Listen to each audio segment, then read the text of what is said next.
Hello, আসসালামু হ্যাঁ, রবিন ভাই বলছেন? জি, রবিন বলছি। কোন জায়গা থেকে বলছেন ভাই? ভাই আমি বলছি হচ্ছে থেকে ধানমন্ডি থেকে। আহ, আচ্ছা, আপনাদের ওই যে কি কি সার্ভিস আছে?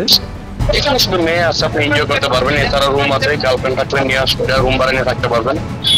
বেশ কয়েকজন আছে, সর্বনিম্ন 800, ঘন্টা 2000, ফুল নাইট 4500। এছাড়া কম বেশি আছে। আসার পর সরাসরি লেখা চয়েসের মাধ্যমে নিতে পারবেন। এটা মানে কিভাবে আপনার মেয়ে কি মানে যেটা মানে ইয়াং ট্যাং এগুলো কি পাওয়া যাবে কলেজের, স্কুল কলেজের? এখানে school, college, varsity, modelling, garments সব থাকে। এখানে 20 থেকে 30 টাকা কালেকশন সব সময় থাকে। আপনি আসার পর সরাসরি দেখবেন, দেখে যেটা মনে হচ্ছে নিতে পারবেন। মানে এটা যাওয়ার পরে নাকি না টাকা টাকা কি পেমেন্ট আগে করতে হবে? না না, আগে দেখবেন, কথা বলবেন, কথার কাজে বলবে, পরে পেমেন্ট করবেন, কোনো ব্যাপার না। এমনিতে মনে করেন বড় পরিবারের মেয়েটে পাওয়া যাবে যে বড় থেকে? ভাইয়া পাওয়া যায়। এখানে অ্যাক্সিডেন্ট টাকা গেলে ডিপোজিটটা থাকে আপনাদের দুজন নরমালি।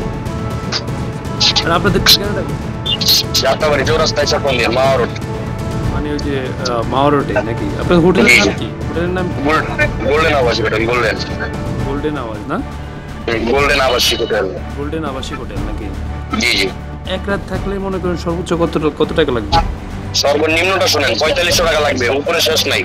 ও আচ্ছা আচ্ছা, মানে যেটা যতটুকু চাইবো তত? জি জি জি জি, এটা বুঝতে হবে। আপনি যেরকম চাবে ওরকমই দেওয়া যাবে, ব্যাপার না। এটা টাকার উপর ডিপেন্ড করবে ভাইয়া। রাজধানীতে চলছে রমরমা গোপনে ভাড়ায় স্বামী বাণিজ্য।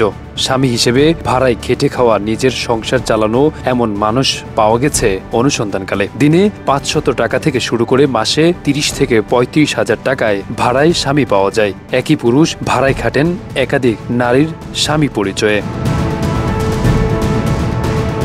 অনুসন্ধানে জানা যায়, রাজধানীতে 2 ধরনের কাজের জন্য মহিলাদের স্বামী পরিচয়ে পুরুষ ভাড়া করা চলছে। বিশেষ করে যৌন ব্যবসার সঙ্গে জড়িত নারীরা বাসা ভাড়া নেওয়ার সময় স্বামী হিসেবে ছেলেদেরও ভাড়া করছে। রাজধানীর বিভিন্ন এলাকায় ফ্ল্যাট, বাড়ি ভাড়া নিয়ে দেহ ব্যবসা শুরু করেছে। বাড়ি ভাড়া নিতে গেলে বেশিরভাগ ক্ষেত্রে স্বামী ছাড়া বাড়ির মালিক বাসা ভাড়া দিতে চায় না।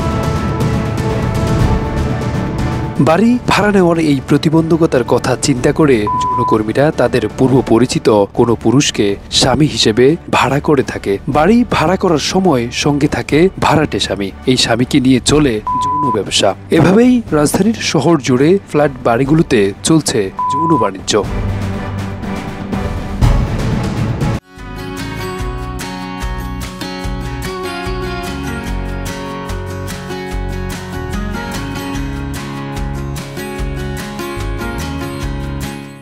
এছাড়া রাজধানীর আবাসিক হোটেলগুলোতে রমরমা দেহ ব্যবসা।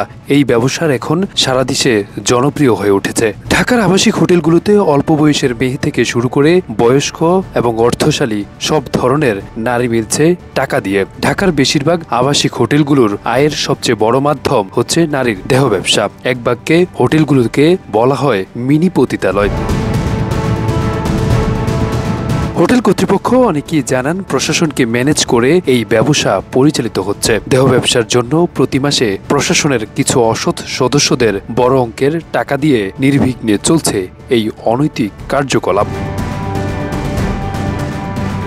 এখন এসব হোটেলগুলোতে দেহ ব্যবসার পাশাপাশি মাদক বেচাকেনা, জুয়া খেলা, রাজধানীর সন্ত্রাসীর বিশাল একটি গ্রুপের সাথে বিভিন্ন বিষয়ে রফাদফার মতো কাজ চলছে।